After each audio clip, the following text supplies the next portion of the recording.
ملعون ہے وہ ملعون ہے جس کا آج اس کے کل سے بہتر نہیں ہے۔ تو یہ کیسا مومن ہے جس کی نماز میں ترقی نہیں آ رہی؟ 20 سال جیسی اس نے نماز پڑھی تھی، آج بھی ویسی کی ویسی نماز ہے، یہ معراج تک نہیں پہنچ پا رہا۔ 20 سال جیسے اس نے مجلس سنی تھی، 20 سال پہلے جیسے اس نے دعا کی تھی، آج بھی اگر ویسی ہی دعا ہے، اس کا مطلب اس کے وجود میں اسپرچولیٹی اور روحانیت نہیں بڑھ رہی۔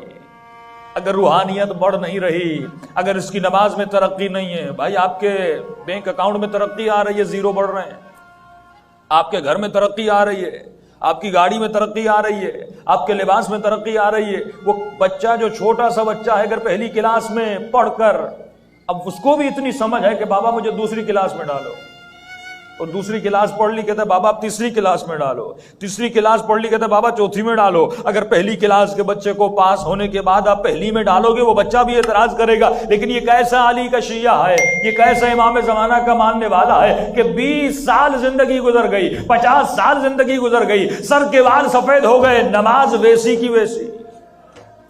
کبھی میرے چھٹے امام فرماتے اگر کسی نے ایسی نماز پڑھی، صلوات پڑھے مولا کی شان،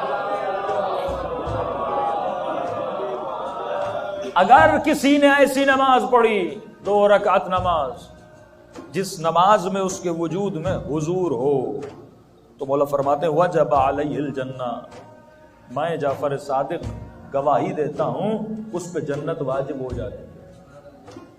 2 رکعت نماز میں کتنا ٹائم لگتا ہے؟ بہت زیادہ، 4 منٹ 5 منٹ۔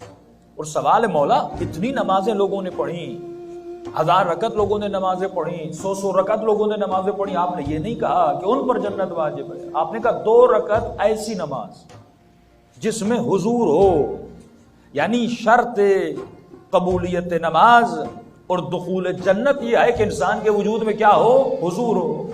یعنی اگر 1 گھنٹہ آپ مجلس میں بیٹھیں اور اگر آپ کا ذہن اس مجلس میں نہ ہو تو بیٹھنا اور نہ بیٹھنا کسی کام کا نہیں ہے، لیکن اگر 5 منٹ مومن مجلس میں بیٹھے لیکن حضور قلب کے ساتھ بیٹھے، اس مجلس میں بیٹھنا اس کے لیے واجب جنت بن جاتا ہے۔ اور یہ حضور پیدا کیسے ہوتا ہے؟ سائیکولوجسٹ کہتے ہیں ایک سوال سے حضور پیدا ہوتا ہے۔ اگر مومن اپنے وجود میں حضور کو پیدا کرنا چاہتا ہے، حضور وہی نعبد کا مقام ہے، تو فرمایا خود سے سوال کرو تمہارے وجود میں حضور پیدا ہوگا۔ ابھی آپ کے ذہن مختلف جگہوں پر پراکندہ ہیں، لیکن اگر میں آپ سے ایک سوال کروں، آپ لوگ کہاں بیٹھے ہیں؟ کس امام بارگاہ میں بیٹھے ہیں؟ اس امام بارگاہ کا نام کیا ہے؟ تو جیسے آپ جواب دیتے جائیں گے ویسے ویسے حضور پیدا ہوتا جائے گا۔ آپ کا مختلف جگہوں سے ذہن دور سے ہٹ کر اور فوراً اس امام بارگاہ میں آ جائے گا۔ فرمایا بالکل اسی طرح اگر مومن اپنے وجود میں حضور کو پیدا کرنا چاہتا ہے، جب نماز کی حالت میں کھڑا ہو جائے فوراً اس کا ذہن ادھر ادھر جانا شروع کر دے تو خود سے سوال کرے کہ تو کہاں پہ کھڑا ہے؟ جواب آئے گا میں مصلی پر کھڑا ہوں۔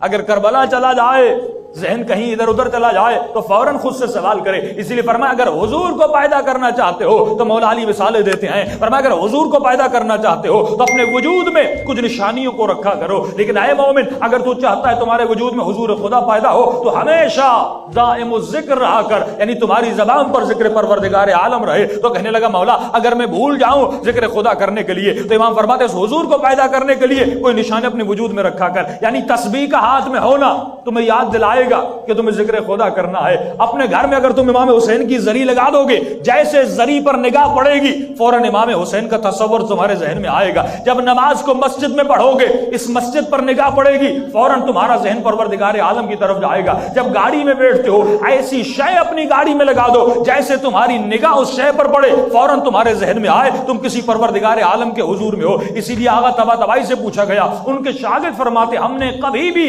آیت اللہ طباطبائی کو سوتے وقت یہ نہیں دیکھا وہ اپنے پاؤں کو سیدھا کر کے سوئیں۔ ہمیشہ ان سے پوچھتے تھے قبلہ آپ اپنے پاؤں کو سیدھا کر کے نہیں سوتے، ہمیشہ آپ کے پاؤں تھوڑے بہت ٹیڑھے ہوتے ہیں؟ تو انہوں نے فرمایا اس لیے پاؤں کو ایسا رکھتا ہوں کیونکہ میں جب یہ سوچتا ہوں میں حضور پروردگار عالم میں ہوں تو مجھے بہترامی لگتی ہے کہ اللہ کے حضور میں اپنے پاؤں کو سیدھا کروں۔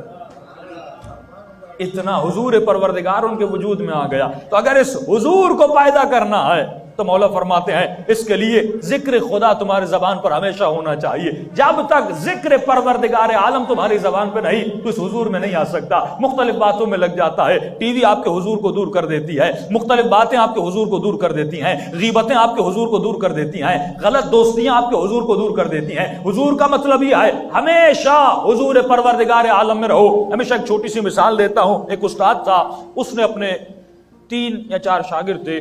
ایک شاگرد سے وہ بہت زیادہ پیار کرتے تھے, تو تینوں شاگردوں میں حسد پیدا ہوا. انہوں نے کہا استاد جی آپ اس سے بہت پیار کرتے ہیں, حالانکہ پڑھائی میں ہم تینوں ایک جیسے ہیں, لیکن اس سے آپ اتنی محبت کیوں کرتے ہیں؟ انہوں نے اپنی بات کو ثابت کرنے کے لیے تینوں شاگردوں سے ایک امتحان لیا. مشہور مثالیں بچپن سے آپ سنتے ہوئے آتے ہیں. تمام شاگردوں کو کہا کہ بھائی ایک مرغی لو اور ایسی جگہ پر ذبح کر کے آؤ جہاں پہ تمہیں کوئی دیکھے نہ. چاروں گئے, واپس آئے. پہلے سے پوچھا ذبح کر کے آئے؟ کہاں پہ ذبح کر کے آئے؟ کہ استاد جی ایک غار تھا پہاڑوں کے اوپر, وہاں پہ کوئی نہیں تھا, چرند و پرند. اندر گیا اور وہاں پہ میں نے مرغی کو ذبح کیا. کہ بہت ہوشیار ہو. دوسرے سے پوچھا تم کہاں ذبح کر کے آئے؟ کہ استاد جی میں جنگل کے اندر گیا, وہاں پر کوئی نہیں تھا, کوئی مجھے نہیں دیکھ رہا تھا, میں نے وہاں پہ ذبح کیا. تیسرے سے پوچھا تم کہاں ذبح کر کے آئے؟ ان دونوں سے تھوڑا ہوشیار تھا. استاد جی جنگل میں جانے کی کیا ضرورت تھی, غار میں جانے کی کیا ضرورت تھی, میں گھر گیا, کمرے کے اندر کنڈی لگائی اور اپنے کمرے کے اندر ہی میں نے ذبح کیا, اتنی دور جانے کی ضرورت کیا تھی. چوتھے سے پوچھا تم کہاں ذبح کر کے آئے؟ وہ کہتا استاد جی کہیں بھی. کہا کیوں؟ کہا کیونکہ آپ نے کہا تھا ایسی جگہ پہ ذبح کرنا جہاں تمہیں کوئی نہ دیکھے. میں جہاں جہاں گیا وہاں وہاں وہ مجھے دیکھ رہا تھا.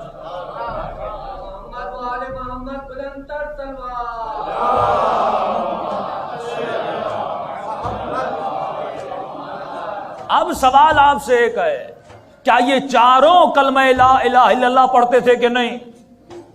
کیا یہ چاروں خدا کو مانتے تھے کہ نہیں؟ کیا یہ چاروں نماز پڑھتے تھے کہ نہیں؟ کیا یہ چاروں مسلم تھے کہ نہیں؟ پھر سوال یہ آئے جب چاروں خدا کو مانتے تھے, ایک کتنا متوجہ کیوں تھا اور 3 متوجہ کیوں نہیں تھے؟ جبکہ چاروں اللہ کا کلمہ پڑھتے تھے, چاروں مسلم تھے. سوال یہ آئے کہ 3 غافل تھے, ایک کے وجود میں حضور پروردگار عالم تھے. یہ حضور ہے جو ہمیں گناہ سے بچاتا ہے, یہ حضور ہے جو ہمیں امام زمانہ کے قریب کرتا ہے, یہ حضور ہے جو ہمیں معراج کی منزل تک پہنچاتا. اور اس حضور کو اپنے وجود میں پیدا کرنے کے لیے ہمیں نعبد کو سمجھنا ہوگا, ہمیں نستعین کو سمجھنا ہوگا, جو روز اپنی نمازوں میں پڑھتے ہیں ایاک نعبد و ایاک نستعین. قرآن کہتا ہے اولئک وقر فی آذانہم, کچھ ایسے لوگ ہیں گویا جن کے کانوں میں کنکریاں ڈال دی گئی ہیں, پتھر ڈال دیے گئے ہیں. میں بلاتا تو ہوں لیکن ایسے ہے جیسے یہ سن نہیں رہے.